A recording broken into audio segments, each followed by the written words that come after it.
আজকে আমি আপনাদেরকে একদম সহজ রেসিপিতে একটা চিকেন চাপ তৈরি করে দেখাবো। ঘরে থাকা উপকরণ দিয়ে খুব সহজে এই চিকেন চাপটা তৈরি করা যায়। আশা করি আপনাদের ভালো লাগবে। যদি ভালো লাগে একটা শেয়ার করে দিবেন, আর শেয়ার করার জন্য অসংখ্য ধন্যবাদ। আসসালামু আলাইকুম। তো চলেন দেখে আসি আজকের রেসিপিতে কি কি লাগতেছে। এখানে আমি মুরগির 4 পিস বুকের মাংস নিয়েছি, হাড়সহ। তো আমি হাড়সহ নিয়ে নিয়েছি মুরগির মাংসগুলো। আপনারা চাইলে শুধু চোলেট মাংসটাও নিতে পারেন। আমার কাছে হাড়সহ ভালো লাগে, তাই আমি হাড়সহ বুকের মাংসগুলো নিয়ে নিয়েছি। তো এখন এগুলা ভালো করে থেতলাই নেব।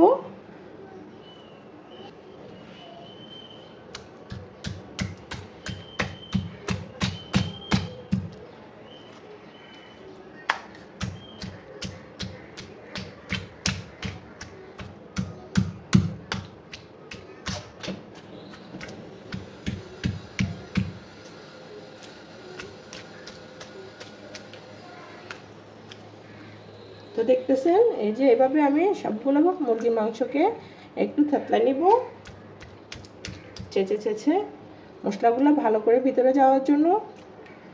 মুরগির মাংস তো এমনি সফট, বেশি থেতলানো লাগবে না, হালকা একটু থেতলালে হবে।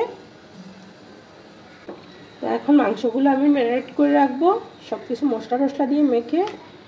তো এখন মাংসগুলোকে আমি নিয়ে নিচ্ছি ম্যারিনেট করার জন্য।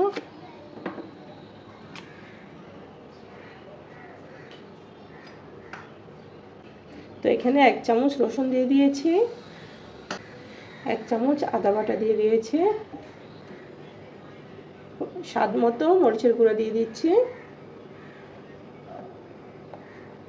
ঝাল যে যেমন খান ওরকম পরিমাণে দিবেন। অল্প একটু হলুদের গুঁড়ো দিয়ে দিয়েছি।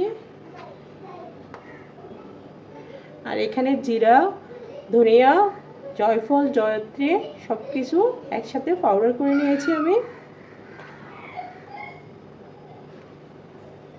2 চামচ দিয়ে দিয়েছি।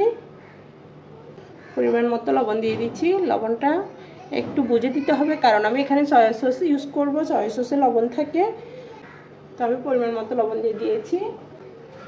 তো সয়া সস দিয়ে দিচ্ছি।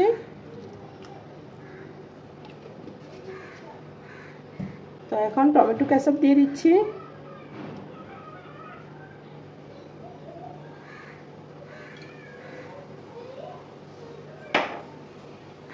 অল্প একটু সরিষার তেল দিয়ে দিচ্ছি।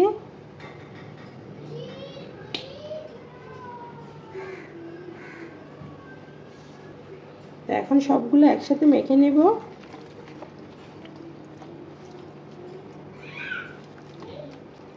আপনারা চাইলে এখানে লেবুর রসও দিতে পারেন। আমি লেবুর রস দিচ্ছি না, কারণ আমার বাসায় যা আছে, যা উপকরণ আছে আমি তা দিয়ে আপনাদেরকে আজকে চাপটা বানিয়ে দেখাচ্ছি।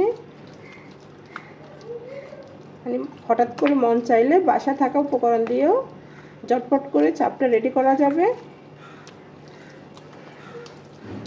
হাত দিয়ে এভাবে একদম ভালো করে মেখে মাংসের সাথে মশলাগুলোকে মিশাতে হবে। সরষের তেলটা দেওয়ার চেষ্টা করবেন। চাপে সরষের তেলটা দিলে খেতে ভালো লাগে, একটা ঝাঁঝালো ঘ্রাণ আসে। গোলমরিচের গুঁড়ো দিই না, এখন গোলমরিচের গুঁড়ো দিয়ে দিচ্ছি আমি। এখানে সাদা গোলমরিচের গুঁড়ো আছে, আমি ওইটা ইউজ করতেছি। আর একটু মেখে নিচ্ছি, কারণ গোলমরিচের গুঁড়োগুলো একটু মাংসের সাথে আবার একটু মিশিয়ে নিচ্ছি। তো মশলাগুলো মিশানো হয়ে গেছে, এখন আমি রেস্টে রেখে দেব 1 ঘন্টার মতো। আপনারা চাইলে আগের দিনও ম্যারিনেট করে রাখতে পারেন।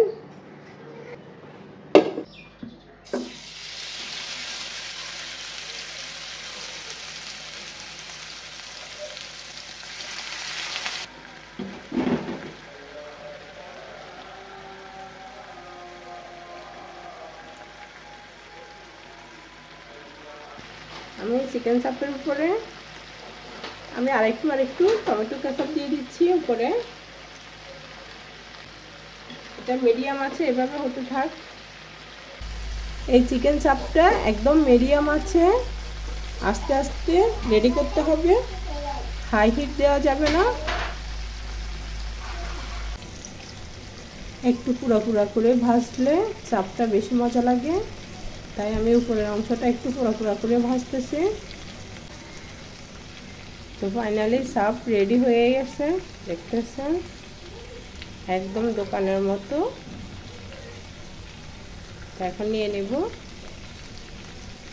তো এখানেই বিদায় নিচ্ছি, সবাই সুস্থতা কামনা করে সবাই ভালো থাকবেন। আল্লাহ হাফেজ।